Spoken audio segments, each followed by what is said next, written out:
ठीक है, तो हम लोग अभी शुरू करें तब? जी, जी, मैं तैयार हूँ। हाँ, ठीक। मैं आरंभ करता हूँ। मैं थोड़ा बैठ के ही बोलूँगा क्योंकि मेरा तबीयत ठीक नहीं जा रहा है। जी, जी, बिल्कुल। सदाशिवसमारम्भं शङ्कराचार्यमध्यमाम् रमारञ्जनपर्यन्तं वन्दे गुरुपरम्परां किशोरचन्द्रपर्यन्तं वन्दे गुरुपरम्पराम्।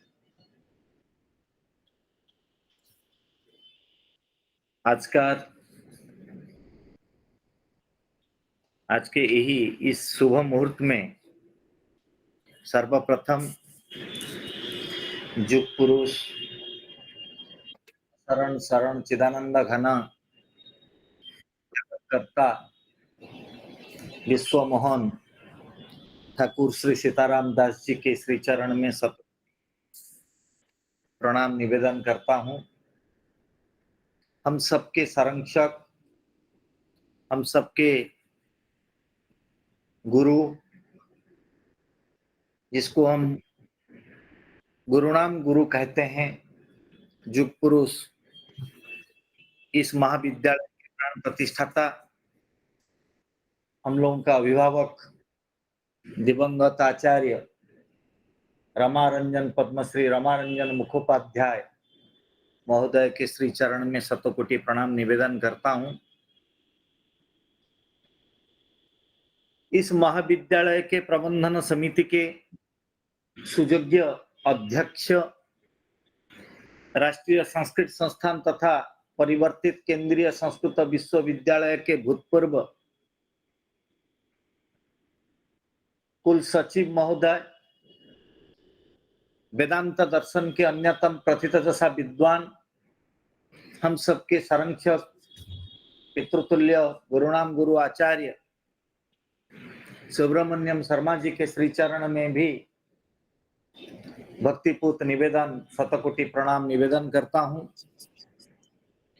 इस महाविद्यालय परिवार के जो यथार्थ अभिभावक, इस महाविद्यालय के अध्यक्ष, न केवल भारत वर्ष में अपितु समग्र विश्व में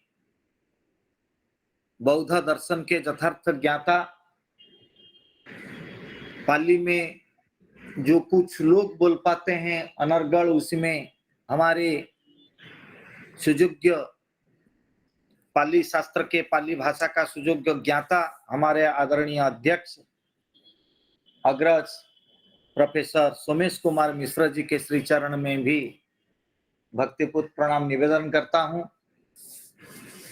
महाविद्यालय परिवार के समस्त सदस्य, समस्त मेरे अध्यापक बंधु, मेरे शिक्षा कर्मी, सबके लिए यथोयोग्य सम्मान निवेदन करता हूं। विशेषतः आज जो कार्यक्रम हो रहा है, जिनको छोड़ के कार्यक्रम कल्पना करना सर्वादो असंभव था, वो है मेरे अग्रज, हमारे महाविद्यालय के धर्मशास्त्र के प्रथितयशा विद्वान आदरणीय विभागीय मुख्य धर्मशास्त्र स्वदेश रंजन घोषाल महोदय। उनके प्रति यथोचित सम्मान ज्ञापन करता हूं तथा महाविद्यालय परिवार के प्रत्येक स्तंभ को यथोचित सम्मान ज्ञापन करते हुए आज का जो प्रातः है उसमें जो मुख्य वक्तृ रूपे जो उपस्थित हैं वो है प्रोफेसर उषा रानी राव जी। मैडम उषा रानी राव कुल मिला के 18 किताब का सृष्टि हैं, रचनाकर्त्री हैं। उनमें से वो 3 किताब, 3 कविता पुस्तक को लिख चुकी हैं। 2 लिटरेरी क्रिटिसिज्म के ऊपर उनका 2 किताब हैं। ट्रांसलेट कर चुकी हैं 5 किताब को और 8 किताबों का वो एडिट भी कर चुके हैं। इसके अलावा मैडम 80 आर्टिकल मैडम का देश विदेश से प्रकाशित हो ही चुका है। मैडम प्रतिष्ठान से सम्मानित हो चुकी हैं, जिसमें साहित्य गरिमा, साहित्य भूषण, विदुषी सम्मान आदि सम्मिलित है। एवं मैडम का जो खंड कविता, ये कर्नाटक पोएट संत कनकदास जी के ऊपर प्रभावित होकर मैडम खंड कविता लिख चुकी हैं। काश्मीर शैविजिम, कबीरदास, तुलसीदास, बसवेश्वर इत्यादि के ऊपर मैडम का अखंड ज्ञान है। और इस प्रकार एक विदुषी को आज हम लोग प्राप्त होकर धन्य हुए हैं। महाविद्यालय परिवार अपने आप को गौरवान्वित महसूस कर रहा है। इसके लिए महाविद्यालय परिवार की ओर से प्रोफेसर उषारानी राव जी के लिए हमारा सर्वोच्च सम्मान ज्ञापन करते हैं। हम लोग जानते हैं कि भारत राष्ट्र में, न केवल भारत राष्ट्र में अपितु समग्र विश्व में गीता सर्वाधिक ट्रांसलेटेड किताब अगर हिंदी कुछ हो सकता है वो श्रीमद् भगवद गीता है। भारत में जो सर्वाधिक 22 ट्रांसलेटेड किताब हैं, इसमें सर्वाधिक व सर्वोपरि भगवद गीता है, जिसका ट्रांसलेशन सिर्फ भारत में नहीं अपितु 58 लैंग्वेज में पूरे विश्व में हो ही चुका है। 1852 से लेकर 852 से लेकर आज तक गीता का नाना प्रकार संस्करण, नाना प्रकार अनुवाद पूरे विश्व में हो चुका है। चाहे फारसी हो, चाहे ये हो उर्दू हो, चाहे जोरास्ट्रियन लैंग्वेज हो, प्राय सभी लैंग्वेज में, विश्व का बड़े बड़े प्रमुख लैंग्वेज में भगवद गीता ट्रांसलेटेड हो चुका है। तो इस गीता जी के जो कर्मयोग हैं, हम लोग जानते हैं गीता सुगीता कर्तव्या के मन ने शास्त्र विस्तरी जा स्वयं पद्मनाभस्य मुख पद्मात् विनिश्रुता। इस गीता जी के जो कर्मयोग है, यही कर्मयोग का जो सामाजिक पक्ष है, उसी को लेकर हम लोगों का जो यंगस्टर्स है और हम लोगों का जो अभी जो वर्तमान पीढ़ी है, उसको सतत जागृत करने के लिए, जागरूक करने के लिए भारत सरकार अधीन राष्ट्रीय संस्कृत संस्थान, जो अभी परिवर्तित रूप में केंद्रीय संस्कृत विश्वविद्यालय हुआ है, आदरणीय बरखे उसका प्रथित दशा कुलपति आदरणीय श्रीनिवास बरखेड़ी जी के मार्गदर्शन में, हम लोगों का कुल सचिव आदरणीय मुरली कृष्ण जी के अभिभावकत्व में ये गीता के ऊपर 7 दिन का कर्मयज्ञ, हम लोग गीता कर्मयज्ञ ज्ञान यज्ञ का आयोजन महाविद्यालय परिवार कर रहा है। इसी में मैडम को सविनय निवेदन करते हैं, मैडम अपना वक्तव्य रखें और हम लोग को उद्बुद्ध करें और हम लोग का ज्ञान का जो भंडार है वो भंडार को मैडम और प्रज्वलित करें। यही निवेदन के साथ मैडम के पास मैडम को आमंत्रित करता हूं कि मैडम आइए, अपना मुख निसृत अमृत पीयूष धारा से हम लोगों को सिंचित कीजिएगा और हम लोगों को उसमें अनुग्रहित कीजिएगा। आदरणीय प्रोफेसर उषारानी राव जी। वसुदेव सुतं देवं कंस चाणूरमर्दनं देवकी परमानंदं कृष्णं वंदे जगद्गुरुं। ज्ञानाधिदेवी या तस्यै सरस्वत्यै नमो नमः, सर्वविधाधिदेवी या तस्यै वाण्यै नमो नमः। योगेश्वर भगवान श्री कृष्ण एवं माँ वाग्देवी के चरणों में वंदन अर्पित करती हूँ। यह मेरे लिए आह्लादकारी है कि मैं श्री सीताराम वैदिक दर्शन संस्कृत महाविद्यालय कोलकाता के इस महत्वपूर्ण संगोष्ठी का हिस्सा बनी हूँ। आज के सत्र के अध्यक्ष आदरणीय प्रोफेसर सोमेश कुमार मिश्र जी और इस महाविद्यालय के जितने भी महनीय व्यक्तित्व हैं उन सभी को मेरा सादर प्रणति। विशेष रूप से जो शिक्षक वृंद है या शोधार्थी वृंद है जो भी हमसे जुड़ रहे हैं उन सभी को सादर नमस्कार। एक विनती करना चाहती हूँ कि मैं श्रीमद् भगवत गीता की आधिकारिक विद्वान नहीं हूं। मैं एक व्याख्याता हूं। भारतीय वाङ्मय में मेरी गहरी रुचि है और आचार्य जी के से जो भी बीज स्वरूप मिला है वह थोड़ा बहुत ग्रहण कर पाई हूं। तो आप में से जितने भी विद्वान साधक यहाँ पर उपस्थित हैं उन सभी से पहले ही क्षमा चाहूंगी यदि मुझसे कहीं भी कोई गलती हो जाए। इस कार्यशाला के विषय में कहना चाहूंगी कि यह बहुत ही प्रासंगिक और बहुत जरूरी, बहुत ही महत्वपूर्ण कार्यशाला है। हम श्रीमद् भगवत गीता पर, उसके ज्ञान योग, कर्म योग और भक्ति योग पर मुझे लगता है कि हजारों व्याख्यान सुने होंगे, अनेक भाष्य हुए हैं, अनेक तरह से हुए हैं। मैंने जितना अर्जित किया है, जो मेरा अध्ययन रहा है, उसके अनुसार मैं कर्म योग को किस रूप में देखती हूँ उसकी थोड़ी सी झलक आपके सामने प्रस्तुत कर पाऊंगी।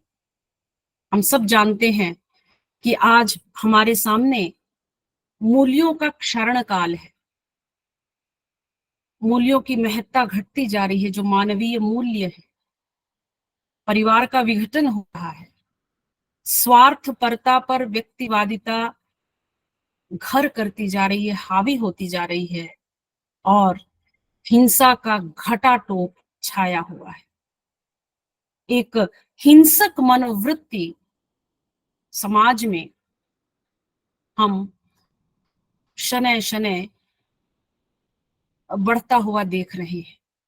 ऐसे में हम किस प्रकार इन विकारों पर विजय पाएं और पुरुषार्थपूर्ण जीवन जिएं, यह बहुत बड़ी चुनौती हमारे सामने दिखाई देती है। भारतीय वाङ्मय में कर्म की प्रधानता एवं अनिवार्यता को स्वीकार किया गया है और इन सब में कर्म की व्याख्या अपनी अपनी तरह से है, लेकिन व्याख्या की विभिन्नता में भी एकता पर सर्वसम्मति है।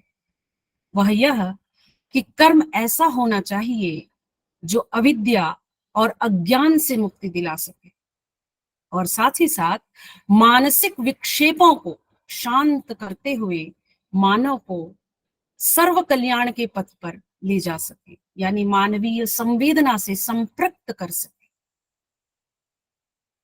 श्रीमद् भगवत गीता ऐसा ही ग्रंथ है जो मनुष्य को कर्म की ओर का मार्ग प्रशस्त करता है और कृष्ण और अर्जुन के संवाद से ध्वनित कर्म, ज्ञान और भक्ति के भाव से जो मुखरित वाक शक्ति है वह अनुपमेय है, अद्वितीय है और अतुलनीय है कहूंगी। ईशावास्योपनिषद में भी 18 मंत्रों में गीता के कर्म सिद्धांत को की व्याख्या की गई है। भगवत्पाद श्री आदि शंकराचार्य ने गीता को वेदार्थ सार संग्रह भूत कहकर पुकारा है, उसको उल्लेख किया है। तो मैं यह समझती हूँ कि वर्तमान समय में गीता ही है वह चरित्र को बदलने के लिए मार्ग दिखा सकती है। उसका सही रूप में, प्रवृत्ति मूलक रूप में उसकी व्याख्या हमारी नई पीढ़ी तक जानी चाहिए, ऐसा मेरा प्रयास रहा है। हमारे संत कवियों ने हमारे भारतीय वाङ्मय से ही विचारों की नींव को प्राप्त किया है और उसी से समादृत उनके हमें काव्य मिलते हैं जिससे समाज को बदलने, समाज को एक सकाम कर्म की ओर प्रवृत्त करने की दिशा मिलती है। मैं वाक शक्ति की ओर बढ़ूंगी, क्योंकि अर्जुन और कृष्ण के बीच जो संवाद है वह वाक शक्ति का ही एक अद्भुत उदाहरण है। एक प्रसंग के साथ अपनी बात प्रारंभ करती हूँ कि एक बार राजा जनक याज्ञवल्क्य से पूछते हैं, ऋषि याज्ञवल्क्य से पूछते हैं कि हे ऋषि, श्रेष्ठ वह क्या है जो मनुष्य को अंधकार में प्रकाश देकर पथ प्रदर्शन करे, पथ दिखाए, राह दिखाए। ऋषि ने उत्तर दिया, सूर्य है। यदि सूर्य अस्त हो जाए, राजा जनक ने पूछा, तो ऋषि ने उत्तर दिया कि चंद्र है, चंद्रमा प्रकाशित कर सकता है। तो राजा जनक ने पूछा, यदि चंद्र अस्त हो जाए? तो याज्ञवल्क्य ने उत्तर दिया, वाक शक्ति ही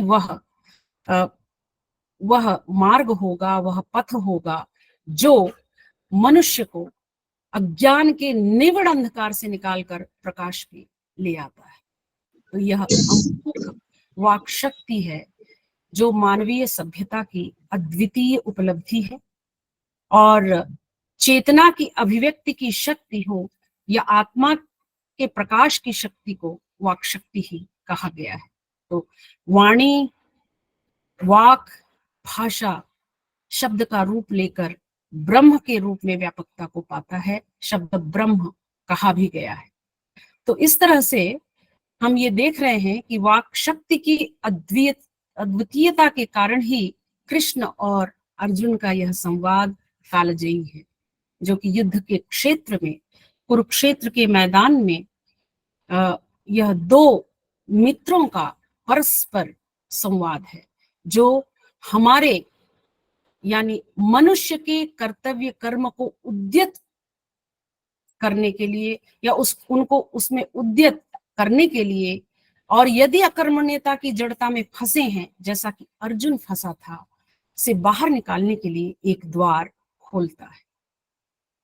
हालांकि युद्ध के क्षेत्र में दोनों तरफ सेनाओं के बीच में घटित यह संवाद मानव जीवन की यात्रा में एक ऐसा पाथेय सौंपता है जिससे मनुष्यता की रक्षा हो सके। तो मैं इसे अत्यंत महत्वपूर्ण ग्रंथ मानती हूँ, और विषय भी बहुत ही सामयिक है, अनुकूल है कि हम उसके सामाजिक पक्ष की बात करें, कर्मयोग के सामाजिक पक्ष की हम बात करें।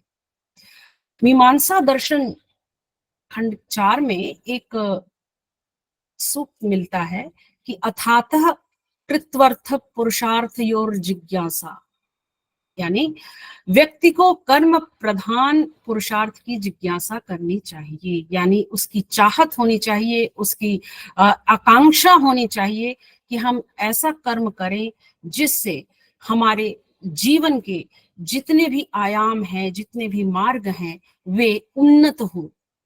कर्म का चिंतन होना बहुत आवश्यक है। कर्म के हम एक इस तरह से कह सकते हैं कि कर्म के प्रति चिंतन होना बहुत आवश्यक है।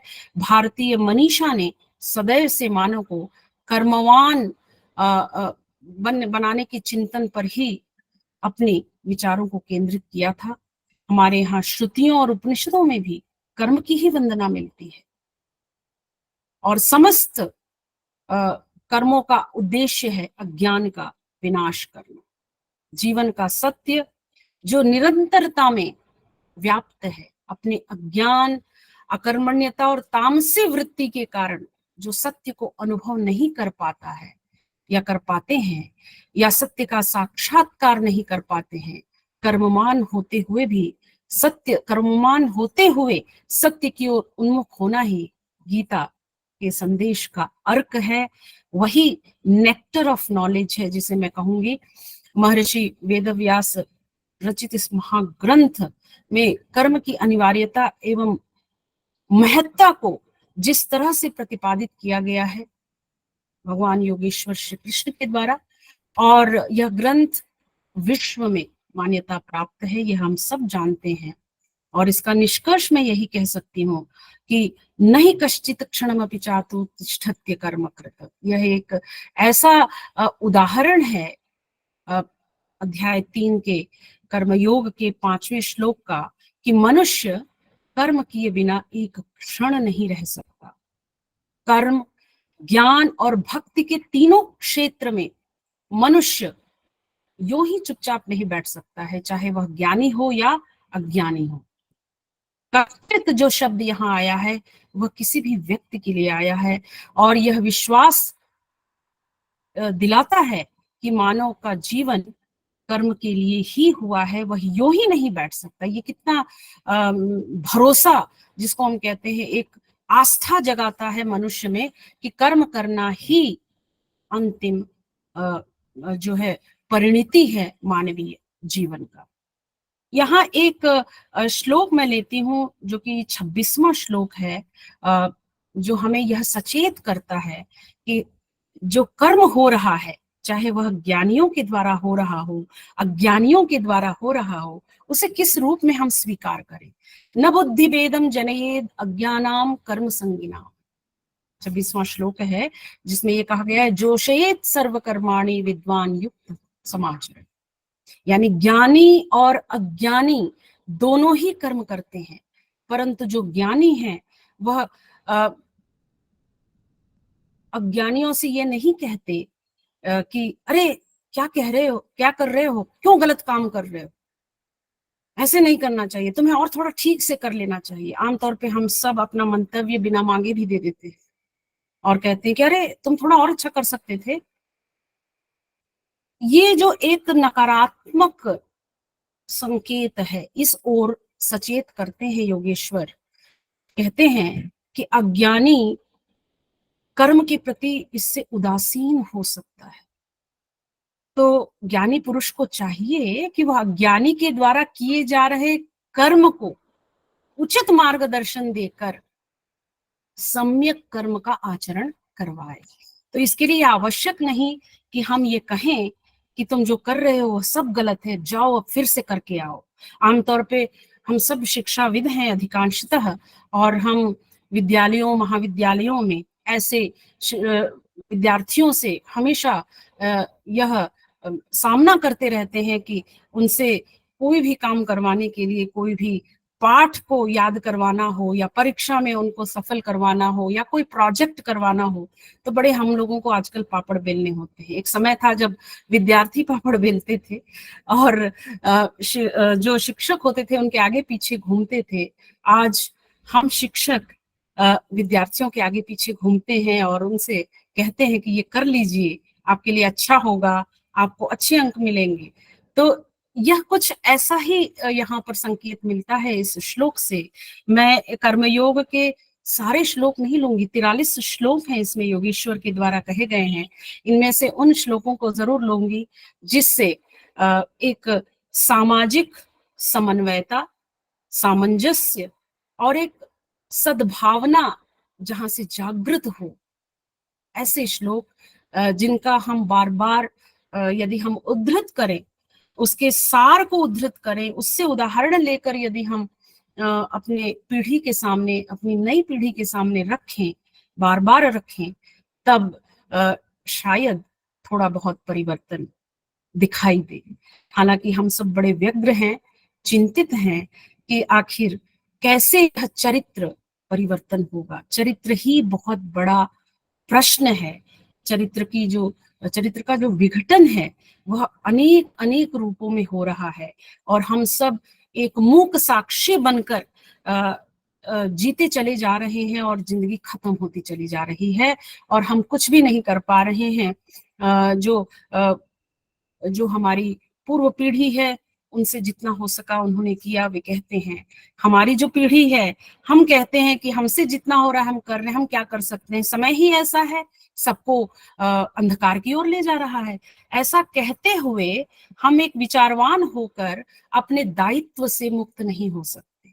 ये हमारे लिए एक बहुत बड़ा प्रश्न है कि हम अपने कर्तव्य कर्म में स्वयं हम कितने सफल हैं, कितने उसमें लगे हुए हैं, इसका एक उदाहरण मैं लूंगी बहुत ही अपने आसपास से ही, हमारे अपने जीवन से ही, कि जब बच्चा बिल्कुल जन्म लेने के बाद कुछ महीनों के बाद पलट जाता है और चलना फिरना बैठना सीखने लगता है, चलने के लिए उद्यत होना शुरू होता है, तो मुझे नहीं पता हम में से कितनी स्त्रियां माएँ होती हैं जो वो कभी गिनती होंगी कि कितनी बार उन्होंने बच्चे को यह उसको सावधान किया होगा कि अरे तुम जरा पकड़ के चलो, अरे तुम ऐसे मत करो, और न जाने कितनी बार बच्चा गिरा होगा चलना सीखने से पहले, और ना तो माँ ने गिना उस कॉशन को, उस सावधानी को, उस मार्गदर्शन को कि बच्चा कैसे चलना सीखे, ठीक से चलना सीखे।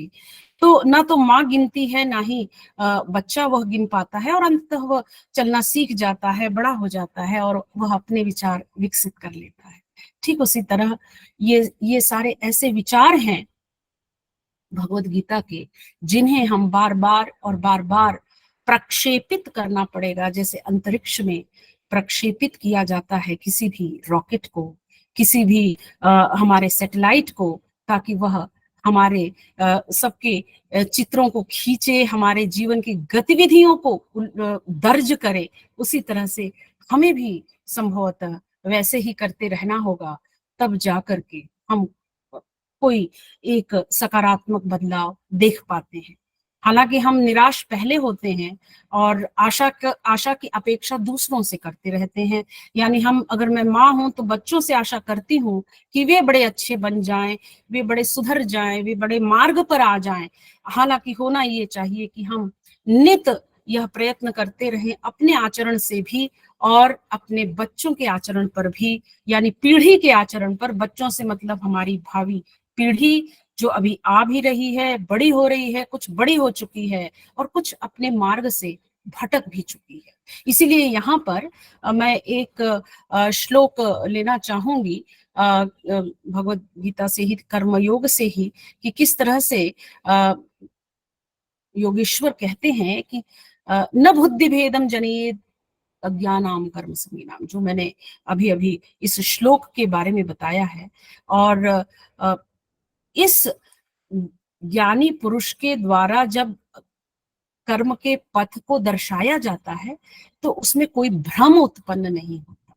यानी उस अज्ञानी के मन में या जिसके पास यह ज्ञान नहीं है कि वह अच्छा कर रहा है या बुरा कर रहा है, उसमें कोई भ्रम उत्पन्न नहीं होता। तो यह सावधानी अभिभावक, गुरु, आचार्य या जितने भी हमारे जीवन के हर फेज में, जिसको हम कहते हैं कि हर एक दशक के बाद हमें बहुत सारे मार्गदर्शक मिलते हैं, यह उनका कर्तव्य ही होगा, या इसे मैं कहूंगी दायित्व ही होगा, कि वे इसे परखे और उसे उचित मार्गदर्शन दें। बुद्धि और भाव, इन दोनों के परिष्कार से ही पाखंड पूर्ण पुरुषार्थ से बचा जा सकता है।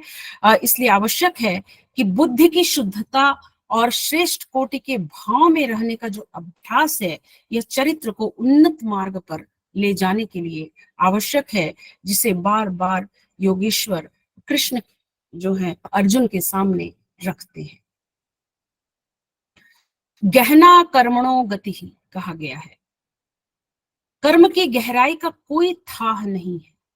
यानी हमारे जो कर्म है वह समय सापेक्ष हो, परिवेश मूलक हो, जो हमें समय के अनुसार जो कार्य करने चाहिए उस पर हमारे विश्लेषण हो, और उसके अनुसार यदि हम आचरण करते हैं तो हम भविष्य के बहुत सारे नकारात्मकता से बच सकते हैं। इसका भी एक संकेत इस श्लोक में हमें मिलता है। इसके आगे जब मैं बढ़ती हूँ और मैं यह देखती हूँ कि कर्मयोग में सकाम निष्काम दोनों कर्म हैं, प्रवृत्ति और निवृत्ति ये दो कर्म हैं, और ये दोनों ही, चारों ही एक दूसरे से बंधे हुए हैं। निवृत्ति कर्म जो है वह केवल निर्वाण प्राप्त करने या मोक्ष की कामना के लिए ही नहीं है, वह उसका जो कि निष्काम के अर्थ में भी आता है। और उसी तरह जो सकाम कर्म है, जो प्रवृत्ति मूलक कर्म है, उस ओर अगर हम प्रवृत्त करते हैं अपनी दृष्टि, उस ओर हम देखते हैं तो हम पाते हैं कि ये जो एक तरह की जड़ता है हमारे आसपास, खुद हम में और हमारे आसपास और पीढ़ियों में जो जड़ता दिखाई देती है, चाहे वह अन्याय के विरुद्ध अगर अपने स्वर को ऊर्ध्व करना हो या कोई अन्याय हो रहा हो तो देखकर आंखें मूंद लेना हो, या उसमें अपनी ओर से कोई दायित्व नहीं है ऐसा समझकर, हमें क्या मतलब है ऐसा समझकर जो पीछे हट जाना है, वह भी हमें उस मुझे लगता है कि उस कर्म की ओर ले जाता है जो अज्ञान से भरा हुआ कर्म जिसे कहा है। तो इसीलिए श्लोक 4 में कृष्ण कहते हैं कि न कर्मणाम अनारंभाम नैष्कर्म्यम पुरुषोश्नुते। ये कहते हैं कि मनुष्य बिना कर्म किए किसी बंधन से छुटकारा नहीं पा सकता। अगर मैं सोच लूं कि चलो मेरा जीवन ठीक है और मैं बिल्कुल स्वच्छ हूं, मैंने किसी का कुछ गबन नहीं किया और मैंने किसी को धोखा नहीं दिया, मैं स्वयं ठीक हूं, तो बस है, मुझे और क्या किसी से लेना देना। केवल यह कहते हुए मैं कर्म के उस बंधन से छूट नहीं पाऊंगी।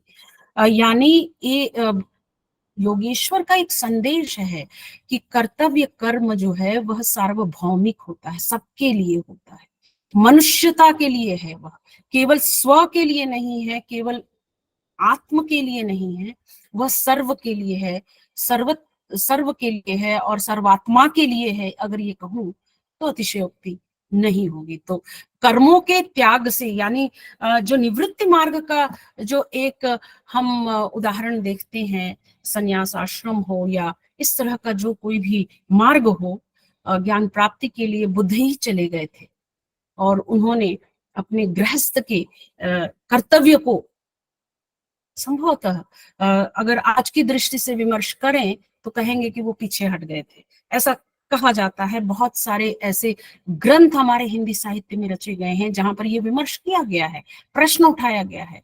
उर्वशी ऐसा ही एक महाकाव्य है मैथिली शरण गुप्त का। दिनकर ने कुरुक्षेत्र और हुंकार लिखा, ये सब गीता से ही प्रेरित होकर वहां से ही लिया गया है और वहां एक प्रश्न उठाया गया है। इन प्रश्नों का समाधान, इन प्रश्नों को जो एड्रेस किया जाता है उस रूप में किया जाना चाहिए जिससे एक कॉमन मैन यानी एक साधारण व्यक्ति जो शास्त्रों का ज्ञाता नहीं है, जो संभवतः ऊंची पढ़ाई नहीं पढ़ी हो, उसे भी समझ में आए। इस तरह से हमें उन मनुष्यों के पास भी जाकर इन विषयों के प्रति भी गीता के उस सकारात्मक संदेश को, जहां लेश मात्र भी नकारात्मक नहीं है, उस संदेश को जिसका अर्थ को विपरीत रूप से व्याख्या की गई है कई जगह, विभिन्न ग्रंथों में, साहित्यिक ग्रंथों में, भारतीय भाषाओं के ग्रंथों में, उनका ठीक से व्याख्या किया जाना आवश्यक है। मैं समझती हूँ उसको ठीक से लाया जाना आवश्यक है। और मैं ये बात और यह भी मानती हूँ कि प्रत्येक कालखंड उस समय का प्रतिबिंब होता है और हर कालखंड में उस समय के परिवेश, उस समय के मनुष्य के आचरण और चरित्र को निर्धारित करते हुए कहा गया होता है।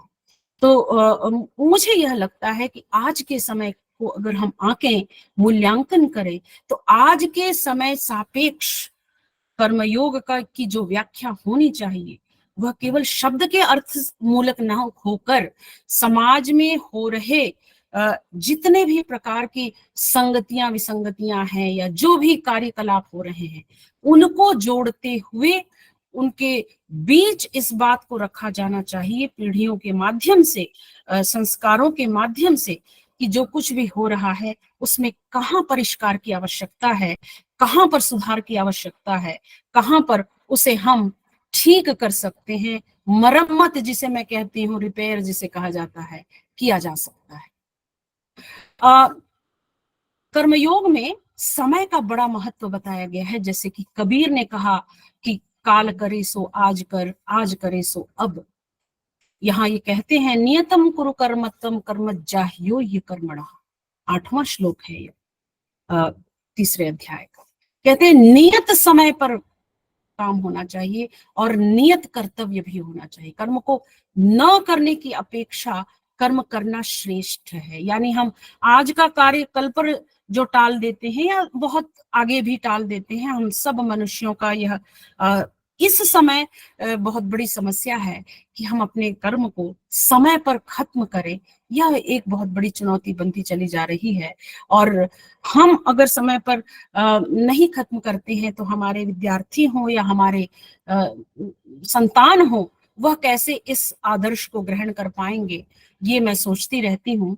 और जब बच्चा किसी परीक्षा में फेल हो जाता है या कम अंक ले आता है, तो हम कहते हैं कि रोज का रोज अध्ययन होना चाहिए। आज जो कक्षा में पाठ पढ़ाया गया उसे आकर घर पर तुरंत उसका पुनरावृत्ति होनी चाहिए, रिवीजन होना चाहिए।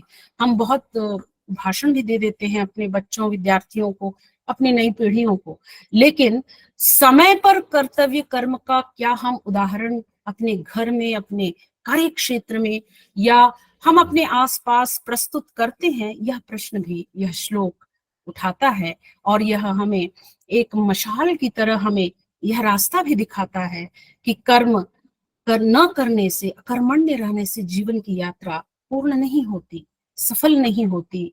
बार बार जन्म भी लेते रहना पड़ता है। इसलिए यह आवश्यक है, जो कर्म का सिद्धांत जो यहाँ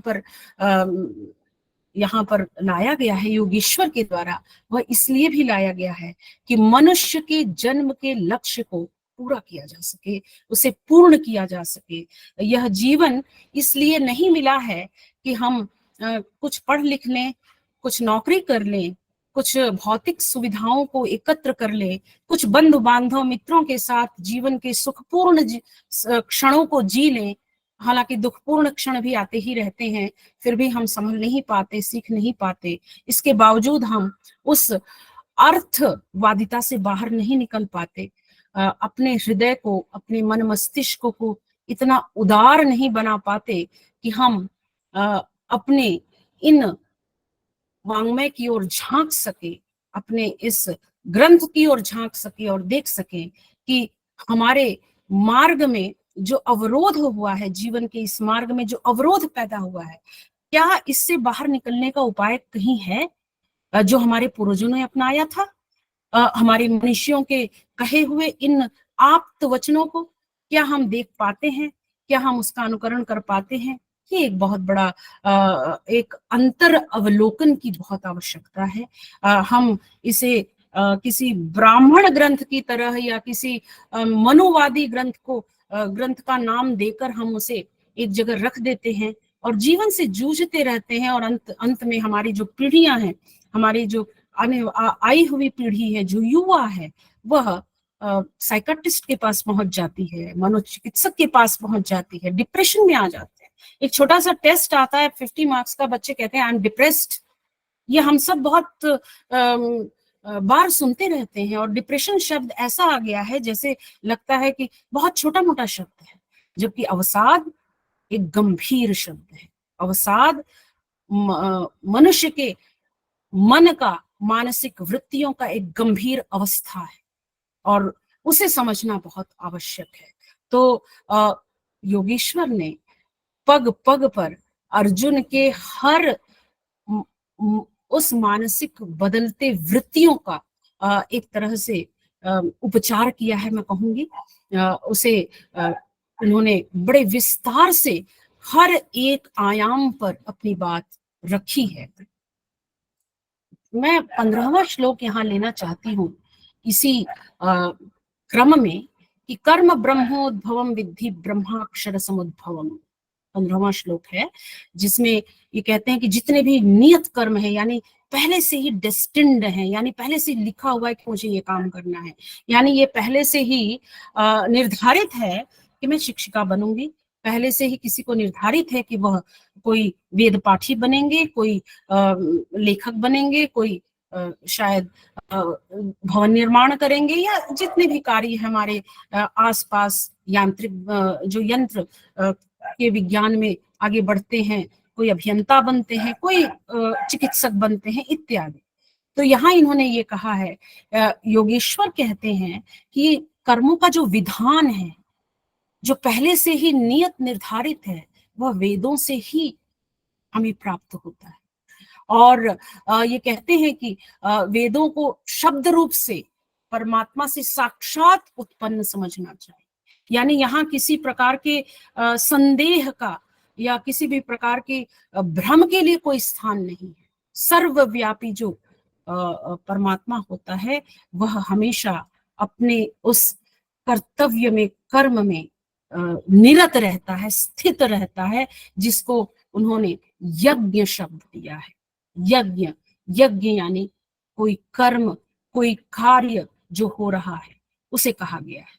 तो जैसे भूमि है, भूमि में बीज डाला गया, पानी बरसा, वह यज्ञ संपन्न हुआ और पौधा अंकुरित हुआ, उस तरह। तो यह उससे जोड़ा गया है। तो यानी इन कर्मों को, इन जो हमारे कर्म है, जो हमें जीवन में मनुष्य के रूप में जो लक्ष्य मिला हुआ है, या लक्ष्य को जो हमें निर्धारित करते हुए चलना है, या लक्ष्य को समझना भी है कि क्या है लक्ष्य, जीवन क्या है, इसे कैसे हम अपने आप के लिए निश्चित करें कि हमें कब और क्या करना चाहिए। तो उन्होंने कहा है कि वेद एक नींव ग्रंथ है, वहां से निकले हुए हैं ये सारी वाणी जो योगेश्वर के द्वारा जो है वो उद्धृत है। फिर ये कहते हैं आगे बढ़कर कि एवं प्रवर्तितम चक्रम नानुवर्त्यति यह, यानी वो समझा रहे हैं अर्जुन को, यानी हमें, मनुष्य को, अर्जुन वहां मनुष्य है, हम मनुष्य हैं, और वह तो युवा है, और युवा पीढ़ी में ही सबसे ज्यादा प्रश्न है, युवा पीढ़ी में ही सबसे ज्यादा शंकाएं हैं, भय है, बहुत सारे अवरोध हैं, बहुत सारे मतिभ्रम है, बहुत जल्दी बहकावे में आते हैं। तो कहते हैं योगेश्वर कि यदि वह इस निर्धारित कर्म को नहीं करता तो वह पाप का भागी होता है।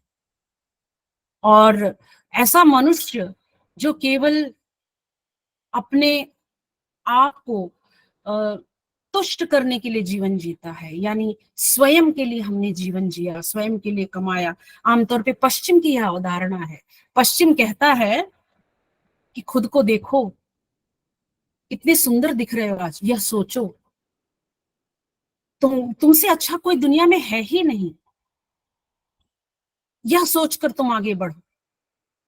जबकि हमारे यहाँ गीता में योगेश्वर कहते हैं कि खुद को समझने के लिए झांकना बहुत आवश्यक है, स्वयं में अंतर अवलोकन, आत्मावलोकन की आवश्यकता है। इंद्रियों को तुष्ट करते हुए जीवन को जीना व्यर्थ है।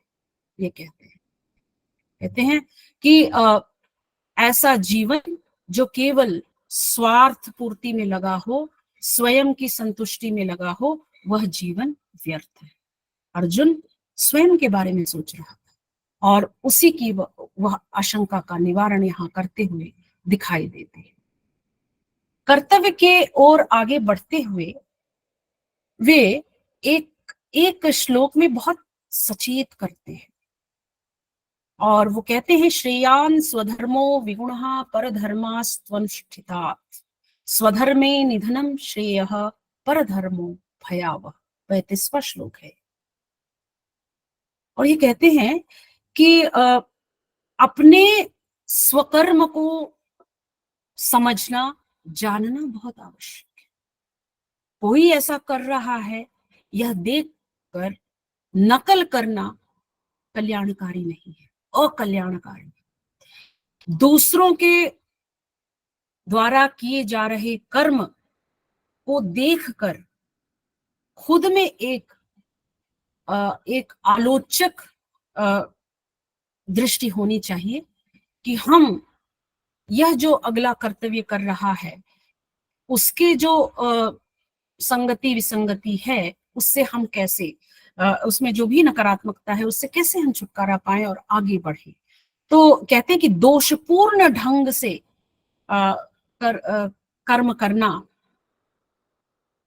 अगर वह स्वधर्म भी है तो वह कल्याणकारी है, ऐसा योगेश्वर हमें बताते हैं। तो कर्म प्रधान है यहाँ पर, और उसके सही रूप को जानकर आगे सुधार लाया जा सकता है। यही उनकी सबक है, यही सीख है यहाँ पर कि अपने कर्तव्य का पालन करते हुए जीवन को व्यतीत करना, यह सबसे बड़ी प्राथमिकता है। इसी पर हमें ध्यान देना आवश्यक है, स्वधर्म पर ध्यान देना बहुत आवश्यक है।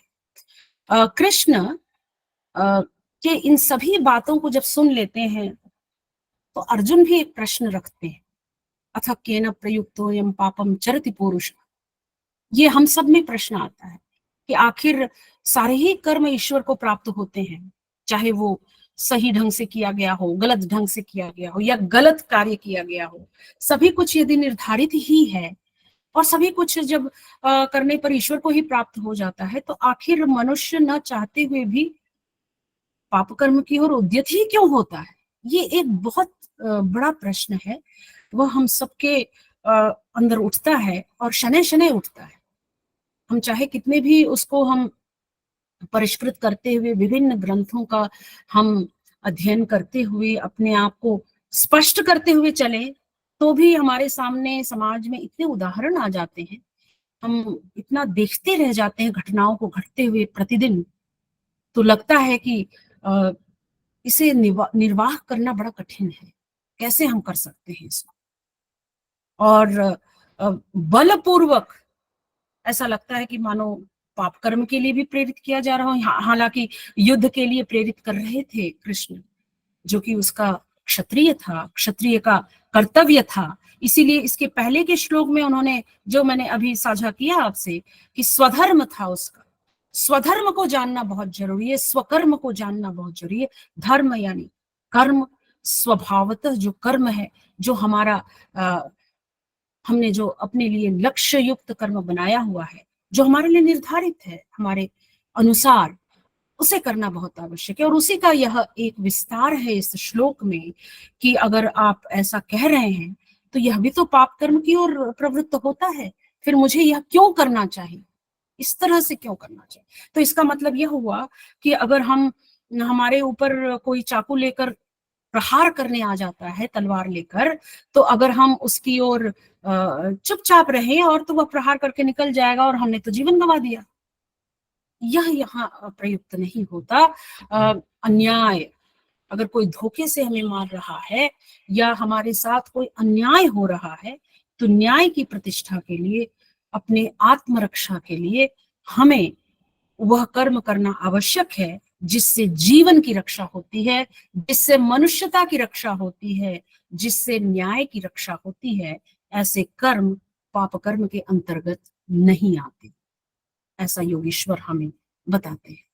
मैं विशेष रूप से इन श्लोकों के द्वारा जो हमारे सामान्य जीवन की जटिलताएं हैं, जो हमारे सामान्य जीवन की जो बहुत सारी शंकाएं हैं, उनको लेकर मैं बहुत साधारण रूप से अपनी बात रख रही हूँ। दर्शन बहुत ही जो है उन्नत भाव है, विषय से ज्यादा मैं उसे भाव समझती हूँ। और हर कोई सदैव आध्यात्मिकता में, दर्शन में नहीं जीता है। वह यथार्थ में जब अपने जीवन में जीता रहता है तो उसे बहुत सारे ऐसे प्रश्नों का सामना करना पड़ता है, घटनाओं से उसे होकर गुजरना पड़ता है, जहां पर जो दर्शन में कही गई चीजें हैं, जो साधकों के द्वारा जी जाती है, उससे बिल्कुल अलग होता है।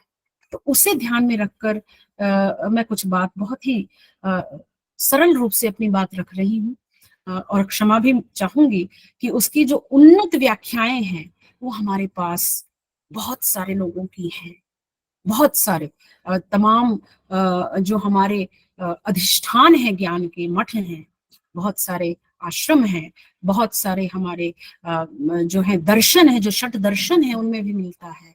और इसके अलावा जो प्रस्थान त्रयी हैं, उनमें गीता भी एक है, उनमें मिलता है। और इसके अलावा हम अपने पूर्वजों की बहुत सी ऐसी भाष्य को भी पढ़ते रहते हैं, जिनमें हमें आध्यात्मिक उन्नति, मोक्ष के लिए मार्ग को चुनना, इस बारे में तो हमें बहुत मिलता है और हम उससे बहुत समृद्ध होते हैं, और वह आवश्यक भी है, वही अंतिम लक्ष्य भी है। परंतु यह जो जीवन है आज के इस आधुनिक जीवन में भारतीय समाज का जो एक ढांचा है, भारतीय संस्कृति का जो एक एक कह सकती हूँ दूषित पक्ष सामने आया है, जो एक तरह से विभिन्न प्रकार की संस्कृतियों के घालमेल से जो एक नया व्यवहार उत्पन्न हुआ है, सामाजिक व्यवहार, उससे हम बहुत चिंतित हैं, पीड़ित हैं। और हम सबकी यह सद इच्छा है कि हम इस समय से, इस प्रकार के प्रवृत्ति से कैसे हम बाहर निकलें और विशेष रूप से अपनी पीढ़ी को कैसे निकालें, ये एक बहुत बड़ी चिंता मैं देखती हूँ हर एक अभिभावक और गुरु आचार्य में। और आशान्वित हूं कि आप सब भी इसका अनुमोदन करेंगे कि यह एक बहुत बड़ी चिंता है। और मैं मानती हूं कि भगवत गीता एक ऐसा ग्रंथ है जो हमें इस चिंता से बाहर निकाल सकता है, बशर्ते हम उसे एक धार्मिक ग्रंथ के रूप में न लेकर एक सामाजिक ग्रंथ के रूप में, एक समाज मूलक जो व्यवहार है, जो कार्य है, उन पर केंद्रित होकर यहाँ कृष्ण ने अर्जुन को ऐसी कौन सी बातें बताई जिससे उसने अपने कर्तव्य को भली प्रकार संपन्न किया और वह आगे बढ़ा। उसके बाद बहुत सारे प्रश्न उठते होंगे, क्योंकि यह मानवीय जीवन है, तो यहाँ बहुत सारे जो पॉजिटिव होते हैं वो नेगेटिव हो जाते हैं कई बार, और नेगेटिव पॉजिटिव हो जाते हैं। तो सकारात्मक और नकारात्मक दोनों ही शक्तियों का बड़ा महत्व है, और दोनों ही एक दूसरे पर हावी होते दिखाई देते रहते हैं जब जब हम समय को पलटते हुए देखते हैं। तो कृष्ण क्या उत्तर देते हैं इसका मैं एक उदाहरण देती हूँ कि आवृत्तम ज्ञान में तेना ज्ञानिनो नित्य वैरिणा, ये 39वां श्लोक है।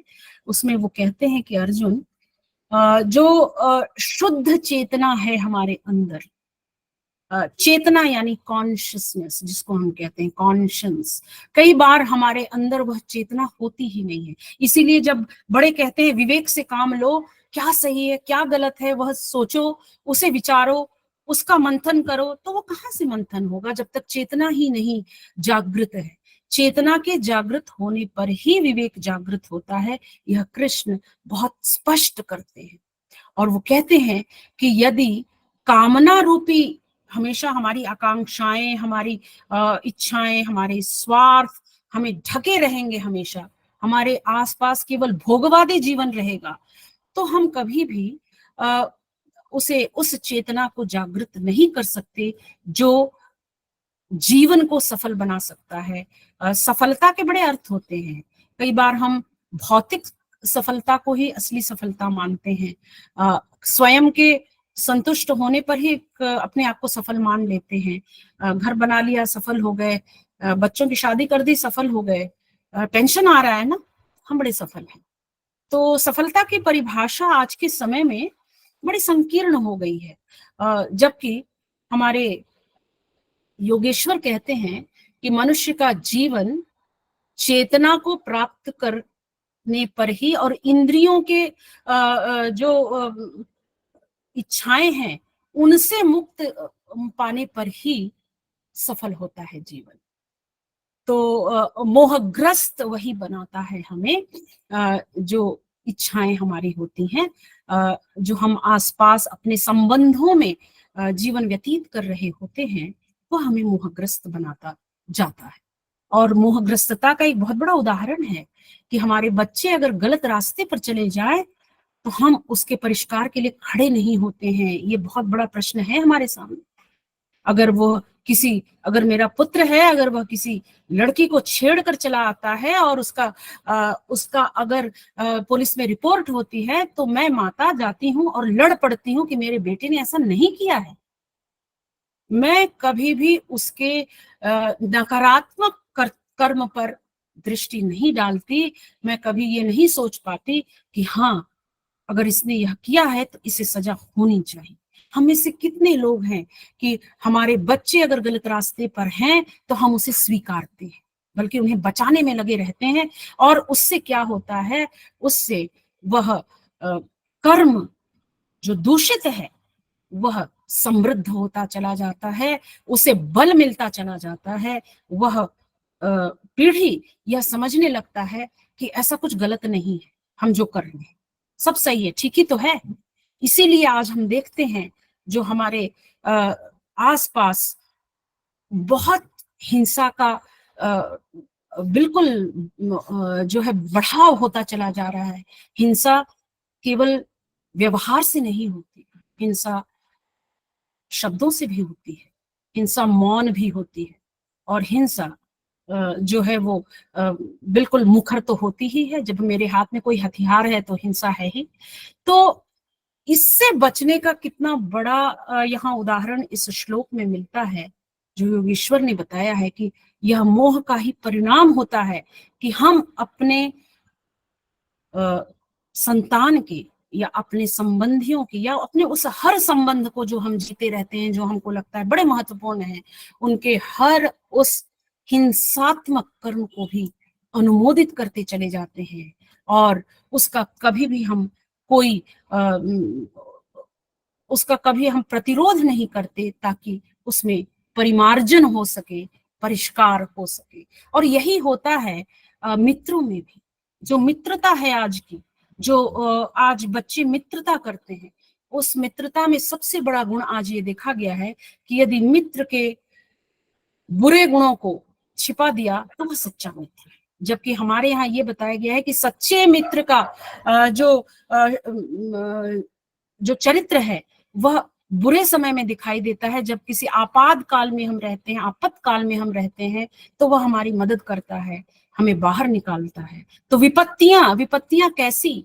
विपत्तियां वैसी, या हम कुछ गलत काम करते पकड़े गए, उससे बचा लिया, या विपत्तियां ऐसी कि हम कक्षा में हैं और हमने व्याख्यान शुरू किया और बच्चों ने मोबाइल निकाला और मैसेज शुरू कर दिया, और अगल बगल सारे मित्र हैं और कोई बता नहीं रहे।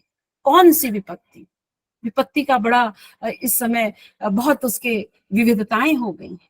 तो मैं ये सारी बातें आज से जोड़ नहीं हूं, क्योंकि ये बहुत आवश्यक है।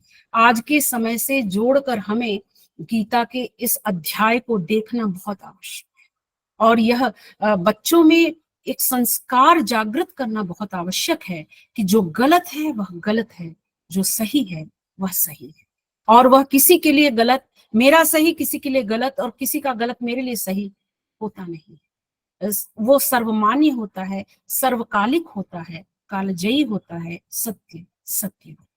इसीलिए योगेश्वर कृष्ण का यह संवाद अर्जुन के साथ कालजयी है, मिटा नहीं है। मिट गए हमारे तमाम ग्रंथ, तमाम विचार, लेकिन हमारे जो ऐसे कालजयी वाङ्मय हैं ये नहीं मिटे, ये मिटाए नहीं जा सके। बहुत कोशिशें की गई, बहुत प्रयास किए गए। इसीलिए ना हमारी भारतीय भाषाओं में यह घुसपैठ है। हमारे भारतीय चिंतन को हीन भावना से ग्रस्त किया गया, हमारे भारतीय चिंतन को कमतर बताया गया, मनुवादी कहकर धकेला गया, जीवन के निकट नहीं है कहकर, प्रगतिशील नहीं है कहकर बताया। और जब हम स्वतंत्र हुए उसके बाद से हमारे पास ऐसा कोई नरेटिव नहीं आया है, मैं देखती हूँ, चाहे वो वासुदेव शरण अग्रवाल हो, पंडित कवि गोपीराज हो, या जितने भी महान लोग हैं, उन्होंने इन वाङ्मय पर अपनी बातें रखी हैं और निरंतर रख रहे हैं।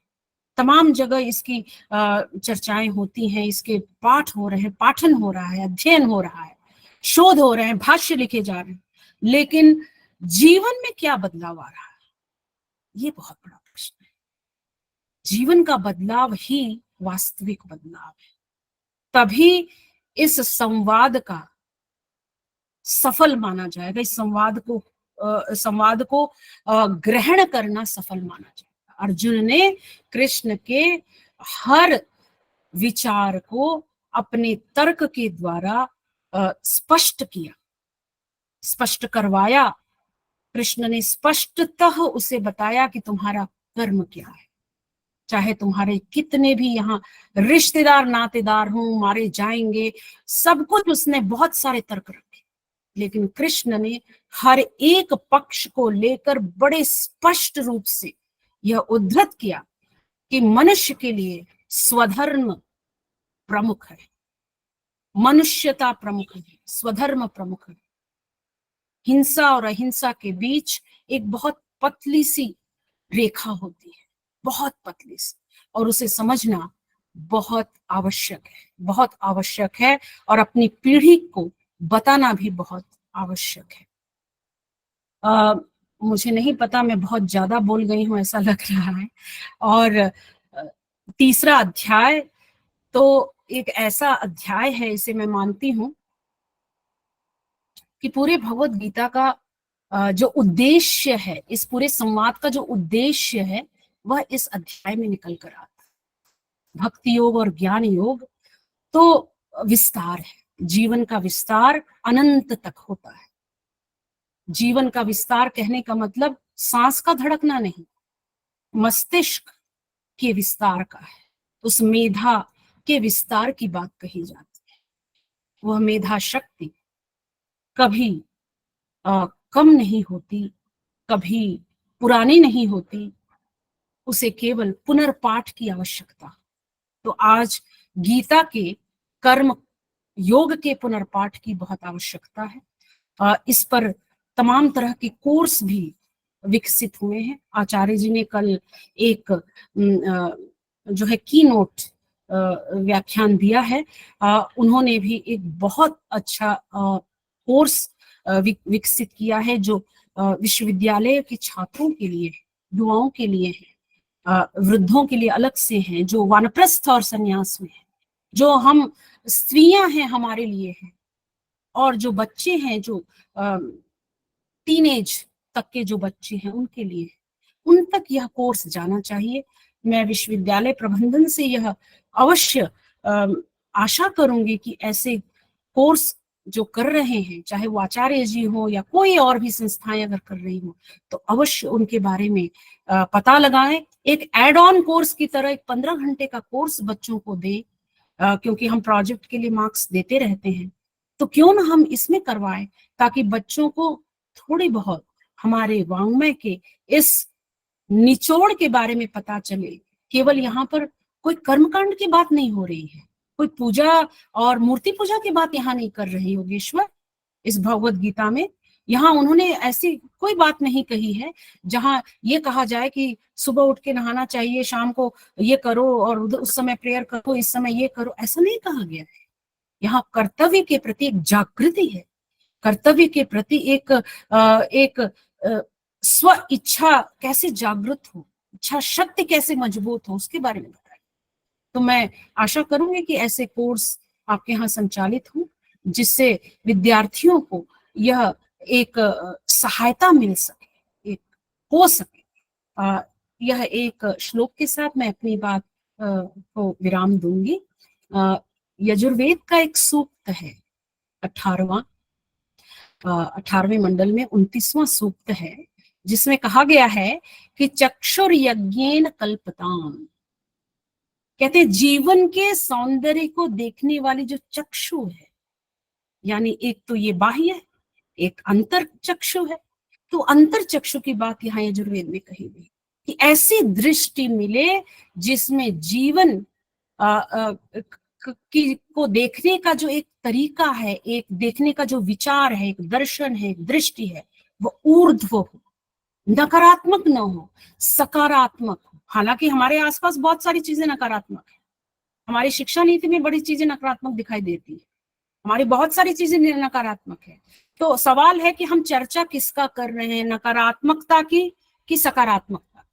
चर्चा जिसकी ज्यादा होगी वह ज्यादा फैलेगा, चर्चा जिसकी कम होगी वह धीरे धीरे फेड होगा, धूमिल होगा, कम होगा।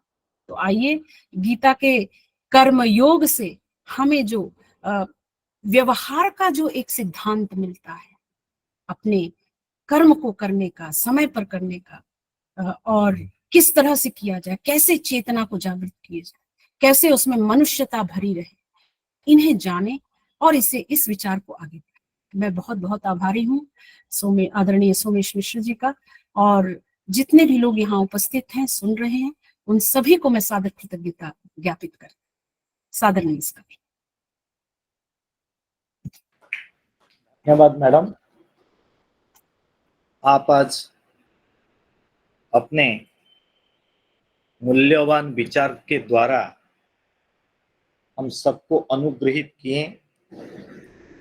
आप अपने विचार में कई बिंदुओं को आप उजागर किए, उसमें से 2-4 बिंदुओं के ऊपर मेरे आदरणीय स्नेहाधीन छात्र छात्रियों के लिए मैं थोड़ा उसको उजागर करता हूं।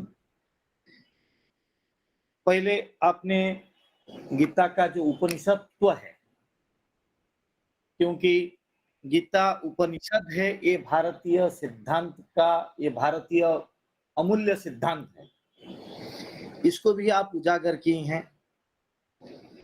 और इसमें आपका जो कर्म का जो बंधन है, भगवत गीता में जो कर्म का बंधन है, इसके ऊपर आप जो सघन आलोचना की हैं, वो भी हम लोगों के लिए प्रशंसनीय है, पालनीय है और करणीय भी है। फ्रेंड्स, यहाँ 2-3 बात मैं बोलना चाहता हूँ मैडम का तथ्य सूत्रों को लेके, कि जो भगवत गीता है उसमें जो हम लोग देखते हैं कि कई बार भगवत गीता और कुछ नहीं है, वो एक परिसंवाद है, क्योंकि वहां श्री कृष्ण और अर्जुन दोनों प्रथितदशा हैं, दोनों अपने अपने क्षेत्र में महनीय हैं, और दोनों महनीय व्यक्तित्वों का जो संवाद चलता है, आप लोग उम्मीद कीजिए दोनों साइड में युद्ध के लिए सतत जागरूक सन्नद्ध योद्धा है। वहां भी कई अक्षौहिणी सेना एक साइड में है, दूसरे साइड में भी कई अक्षौहिणी सेना है। युद्ध के बीचों बीच आकर श्री कृष्ण और अर्जुन जो संवाद चल रहा है, वो जो संवाद है, वो संवाद जगत के लिए जगत कल्याणकारी ही है, नो डाउट। मैडम ने वही चीज उजागर की। यहाँ एक चीज देखिए, जो वहां अर्जुन भी थे, वहां युधिष्ठिर भी थे।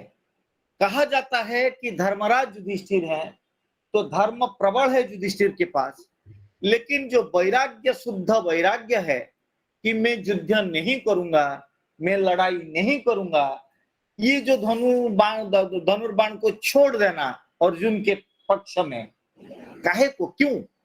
मैडम भी संकेत में उसको उजागर की, तो उसको मैडम का तथ्य सूत्र को लेकर मेरे बच्चे लोगों के लिए 2-3 बात मैं यहाँ जोड़ना चाहूंगा। वहां गीता का जो पहला श्लोक है उसमें कहा गया है, धर्म क्षत्रे कुरुक्षेत्रे समवेतायुष्यवः मामकाः पांडवाश्चैव किम कुर्वत संजय। हे संजय, वहां संजय लाइव टेलीकास्ट कर रहा है, किसके पास? न जुदी ये धृतराष्ट्र के पास। धृतराष्ट्र को सारा चीज बता रहा है।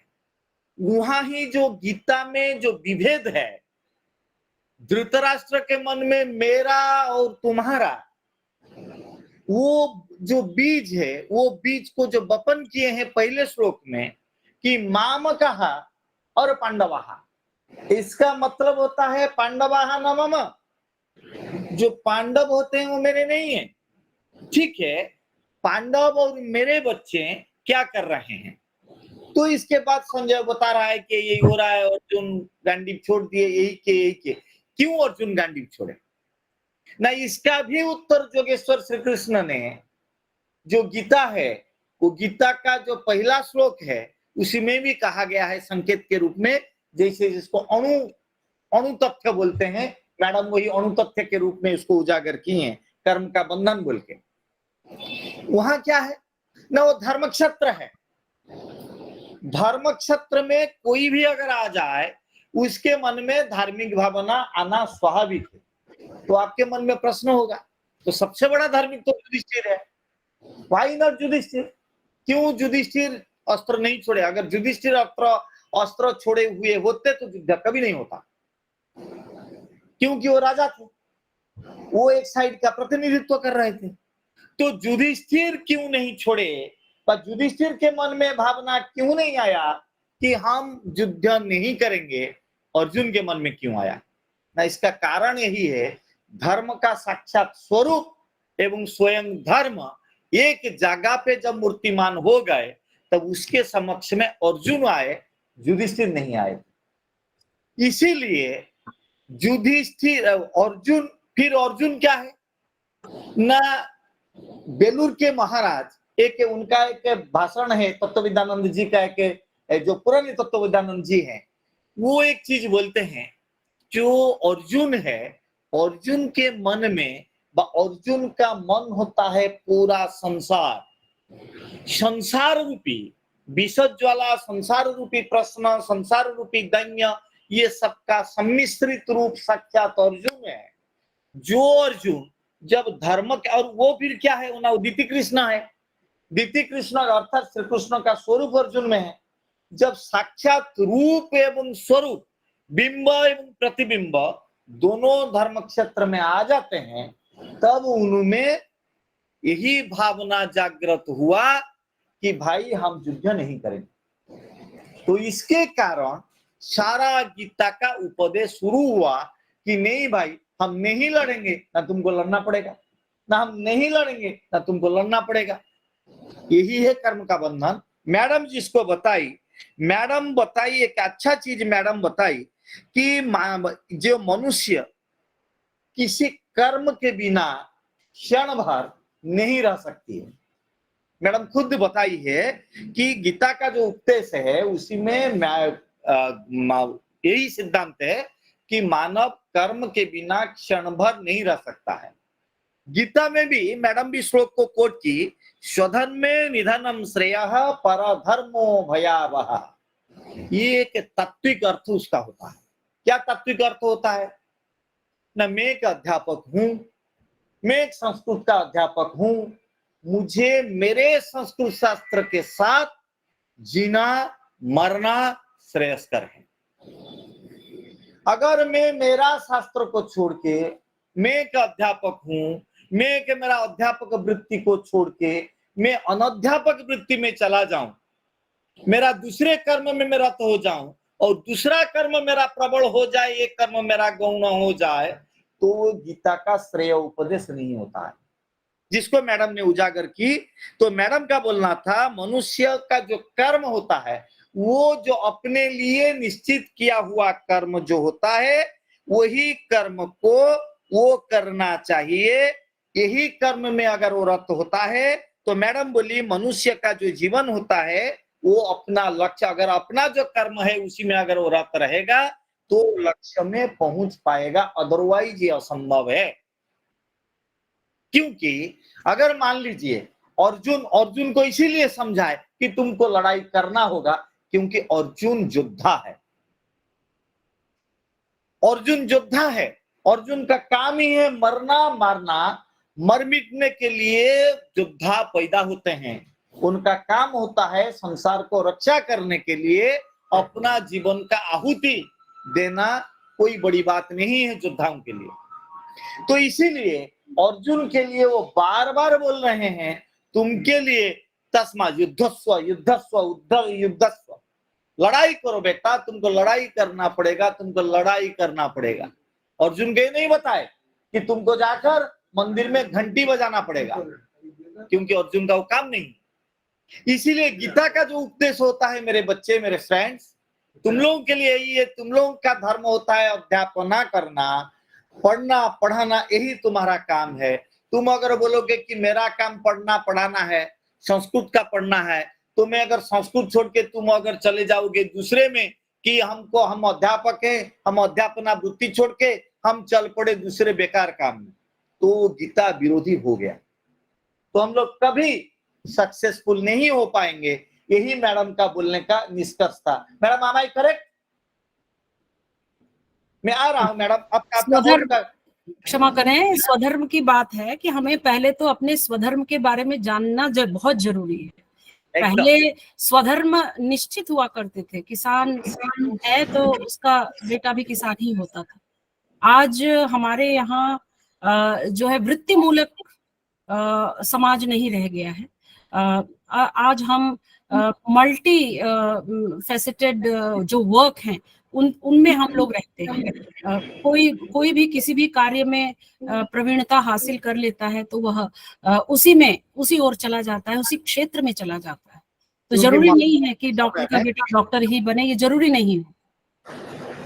और यहाँ एक और बात कहा गया है, तीसरे अध्याय के पहले सेकंड में ही, दूसरे अध्याय में ही योगेश्वर ने सावधान भी किया है कि फल की चिंता नहीं करनी है, केवल कर्म करना है। माँ फलेषु कदाचन, फल की चिंता नहीं करनी है, यानी फल पर तुम्हारा कोई अधिकार नहीं है या फल पर तुम्हारा कोई होल्ड नहीं है, उस पर कोई नियंत्रण नहीं है, तुम केवल कर्म कर सकते हो। तो ये एक चेतना भी बच्चों में डालनी बहुत आवश्यक है, क्योंकि वो दिन रात पढ़ लेते हैं और पढ़ने के बाद एग्जाम लिखते हैं।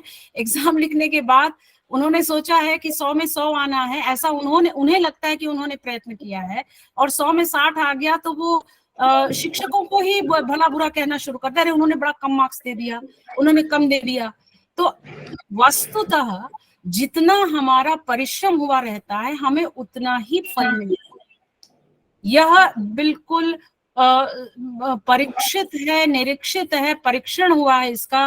मैंने तो बहुत अनुभव किया है कि जितना हम अपने परिश्रम करेंगे उतना ही हमें फल मिल सकता है, और यह बात उनमें भी डालनी बहुत आवश्यक है। इच्छा बहुत होती है लेकिन श्रम यानी कर्म कम होता है। तो इस वजह से भी अर्जुन को उन्होंने कर्म के सिद्धांत को बताने से पहले ही आगाह कर दिया कि देखो, फल की चिंता तुम्हें नहीं करनी है, वो तुम्हारे हाथ में नहीं है, तुम्हें सिर्फ कर्म करना है और हट जाना है, उसका तुम्हें रिजल्ट अपने आप मिलेगा। कोई न, हर किसी कर्म का, कार्य का कोई न कोई फल जरूर होता है, चाहे वह आज मिले चाहे वह कल मिले, लेकिन मिलता जरूर है। धन्यवाद। तो इसके लिए मैडम को हम लोग महाविद्यालय की ओर से धन्यवाद प्रदान करते हैं। हम लोग उनका जो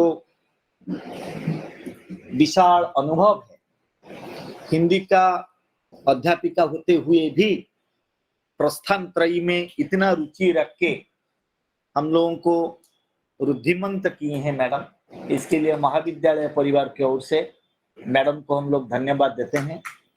सिर्फ इतना नहीं, उनका दीर्घ जसयुक्त निरामय जीवन का कामना भी हम लोग करते हैं।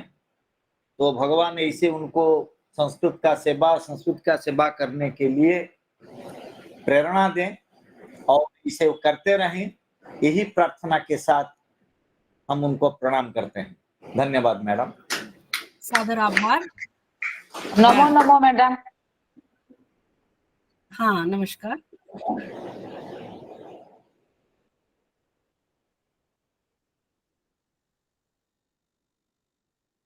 जो पार्टिसिपेंट्स हैं 1 बजे तक तुम्हारे तुम लोगों का है, आप लोगों का है, तो 1 बजे तक आप लोग रहिए, हम लोग अपने आप डिस्कशन करेंगे। ठीक है, मैं विदा लूंगी। आप सभी के प्रति बहुत आभारी हूँ, और जब कभी किसी भी विषय पर कोई जिज्ञासा हो तो मुझे अपने पास ही पाइएगा। बहुत बहुत आभार।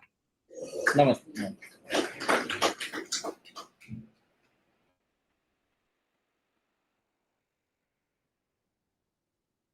अच्छा, यहाँ माइक एक बार बंद करो।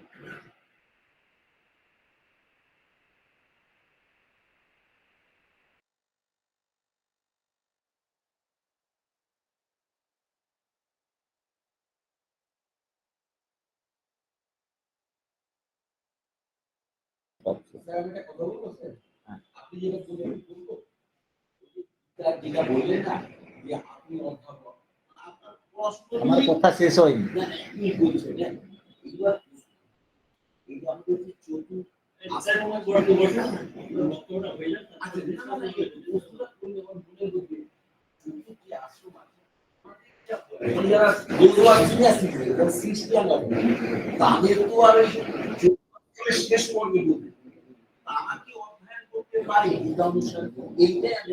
কেন করতে পারেন।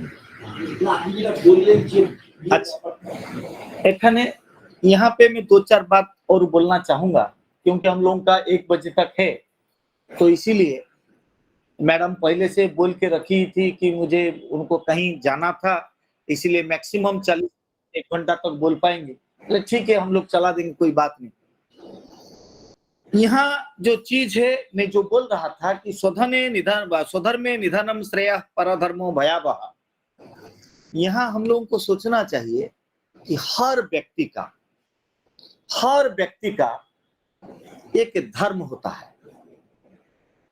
भगवत गीता के समय में हम लोग जो देखे थे, क्या देखे थे ना, वहां जो होता था जाति धर्म मया सृष्टः गुण कर्म विभाग ऐसा, वहां वंशानुक्रमिक रूप में कुछ नहीं होता था।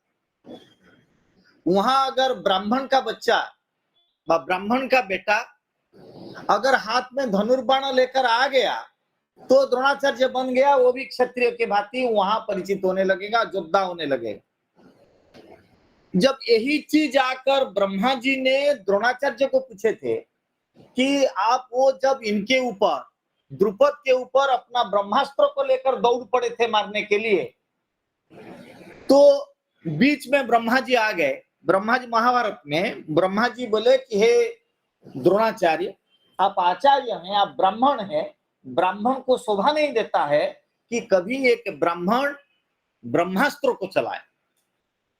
तब द्रोणाचार्य का आंसर था कि ये क्या अर्जुन को शोभा देता है, वो ब्रह्मास्त्र को चला सकता है, मैं अर्जुन का विरोधी हूं, इसीलिए मुझे वो शोभा नहीं देगा। तो ब्रह्मा जी का जो डायलॉग था वहां द्रोण एवं ब्रह्मा जी का, वहां ब्रह्मा जी फिर बोल रहे हैं कि नहीं, ये नहीं है, अर्जुन धर्म के मार्ग पे हैं, आप अधर्म के मार्ग पे हैं, तो इसीलिए अर्जुन श्रेष्ठ हैं, आप श्रेष्ठ नहीं है। नंबर 1। नंबर 2, ब्राह्मण को ब्रह्मास्त्र धर्म रक्षा के लिए चलाना है। ब्रह्मास्त्र का उद्देश्य होता है धर्म रक्षा के लिए वो चलेगा। आप धर्म का रक्षा नहीं, धर्म को नाश करने के लिए चलाने वाले हैं। तो तब इसीलिए ब्राह्मण को वो चलाना नहीं चाहिए, वो क्षत्रिय को सलाह देता है। तब द्रोणाचार्य का वचन था कि जो हाथ में कलम पकड़ के अगर विद्यार्थी को विद्या दान देगा, विद्या सिखाएगा, तो वो क्या होगा ना, वो शिक्षक होगा। जो हाथ में धनु पकड़ के क्षत्रियों के भांति क्षत्रिय विद्या सिखाएगा तो क्षत्रिय के रूप में परिचित होगा। तो मैं भी परम क्षत्रिय हूं। परम क्षत्रिय शब्द का व्यवहार महाभारत में किया गया है।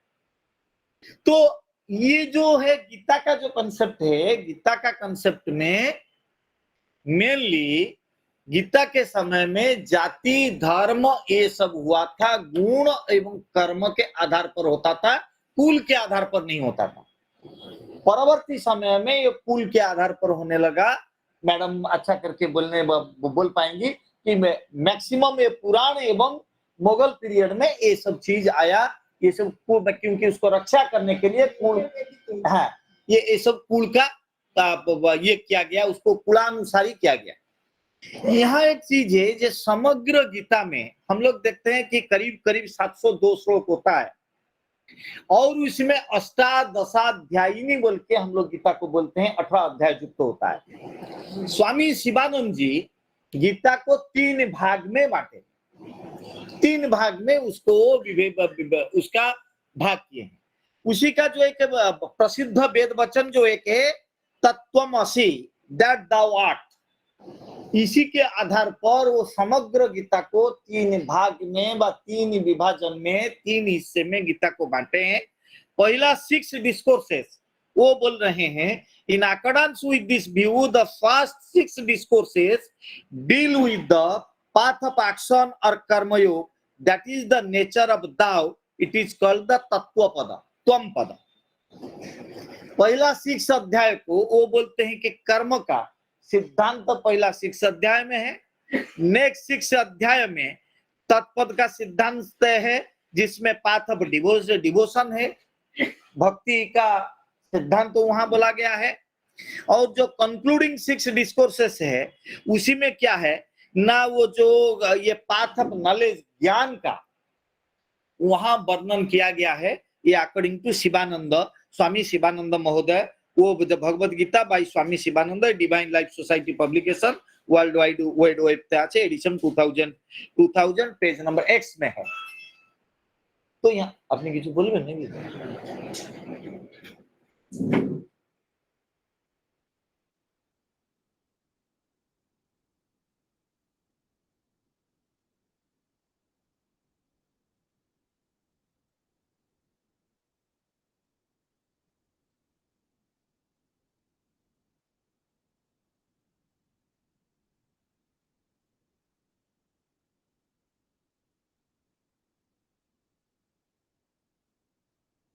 तो यहाँ क्या होता है ना, जो कर्म का सिद्धांत है स्वयं भगवान बोलते हैं कर्मणः गहना गति। भगवत गीता में जो कर्म होता है उसका गति को समझने के लिए कवयः प्यत्र मोहिता, किं कर्म किं कर्मेति कवय प्यत्र मोहिता। क्या कर्म होता है, क्या अकर्म होता है। कवि कवि मतलब होता है यहाँ पंडित, कवि का मतलब नहीं होता है पोएट, यहाँ कवि का मतलब होता है पंडित। तो पंडित लोग भी, ज्ञानी लोग भी यहाँ मोहित हो जाते हैं। तो इसीलिए गीता का जो मूल सिद्धांत होता है, हम लोगों को क्या करना है ना, हम लोगों को अपना जो कर्म होता है उसी कर्म में रह के जगत का कल्याण करना। जैसे अर्जुन को वो समझाए थे, अर्जुन को सिखा रहे थे, अर्जुन को बुझा रहे, अर्जुन को समझा रहे हैं। धृतराष्ट्र यहाँ क्या बोल रहा है संजय को, मेरा बेटा को ये दुष्ट भड़का रहा है। अब देखिएगा महाभारत का जो अर्जुन एवं धृतराष्ट्र का डायलॉग। और वहां एक चीज है, जब M Jaishankar ji the present external affairs minister हैं, उनको एक मीटिंग में पूछा गया जी आपके नजर में पूरे विश्व में आप बताइए सबसे बड़ा डिप्लोमेट कौन है, सबसे बड़ा डिप्लोमेट कौन है। वो बोले थे कि दो जगत में दो ही डिप्लोमेट बने थे सबसे बड़े डिप्लोमेट। बोले कि नंबर 1 श्री कृष्ण, नंबर 2 आप लोग बोलिए कौन हो सकता है। हाँ, नो, हनुमान जी। जो सुने वो सुना है, इसका मतलब नंबर 1 श्री कृष्ण, नंबर 2 हनुमान। बोले कि जो मिशन, बोले कि श्री कृष्ण से और बड़ा डिप्लोमेट हनुमान है, क्योंकि बोले कि श्री कृष्ण परफेक्ट डिप्लोमेट है, हनुमान डिप्लोमेट है लेकिन उसको जो मिशन दिया गया था मिशन से कहीं आगे ज्यादा निकल चुके थे। सीता का सम्मान करने के अलावा पूरा लंका को जला दिया, मिशन से कहीं आगे चलेगा। तो कर्म यही होता है, आपको जो काम दिया जाता है, आपका जो काम है, मैं शिक्षक हूं, मेरा काम शिक्षा दान करना, आप लोग छात्र हैं, आप लोगों का काम होता है अच्छा शिक्षा ग्रहण करना। हम लोग संस्कृत कॉलेज के अध्यापक हैं, संस्कृत के विषय में सोचना, संस्कृत का भलाई करना, अनुदिन संस्कृत को लेकर जीना मरना अगर हो जाए हम लोगों के बीच में, तो यही हम लोगों का कर्म होता है। अगर इससे हम लोग भटक गए तो हम लोग क्या हो गए, गहना कर्मणा गति। हम लोगों के लिए कर्म का गति गहन हो जाएगा। मैं अध्यापक होकर मैं अगर अभी क्या करूंगा, मैं जाकर पॉलिटिक्स में घुस जाऊं तो गहना कर्मणा गति। तो इसीलिए आज हमारा कोऑर्डिनेटर किधर गए, यही स्वदेश दा को बोले थे तो 10 मिनट में खत्म करने के लिए। तो इसीलिए आज यही जो सेशन हुआ हम लोगों के लिए लाभदायक